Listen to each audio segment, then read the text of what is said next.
ٹنڈو باغوں میں یوسی خلیفہ قاسم میں کرپشن اور ترقیاتی کاموں کے فقدان کے خلاف دوسرے روز بھی احتجاج، قومی عوامی تحریک کا علامتی بھوک ہڑتالی کیمپ جاری۔ مزید تفصیلات جانتے ہیں ہمارے نمائندے دادا لاشاری سے۔ جی دادا شاہری، تفصیلات سے آگاہ کیجیے گا۔ بالکل بتانا چلوں کہ قومی عوامی تحریک کے یونٹ گل محمد چانجو کا یوسی خلیفہ قاسم میں کرپشن اور ترقیاتی کام نہ ہونے کے خلاف دوسرے روز بھی احتجاجی علامتی بھوک ہڑتال جاری۔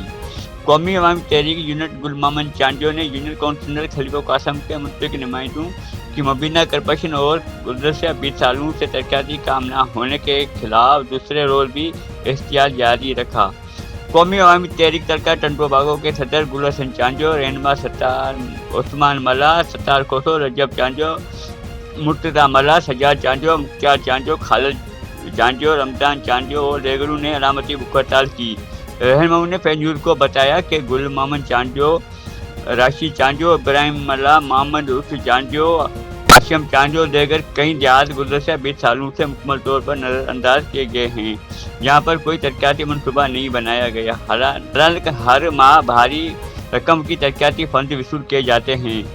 احتجاجی رہنماؤں نے کہا کہ یونین کونسلر خلیفہ قاسم کی عوام کے ساتھ انصاف کیا جائے، ترقیاتی کام فوری شروع کیے جائیں اور کرپشن میں ملوث اہلکار کے تحقیقات کر کے سزا دی جائے۔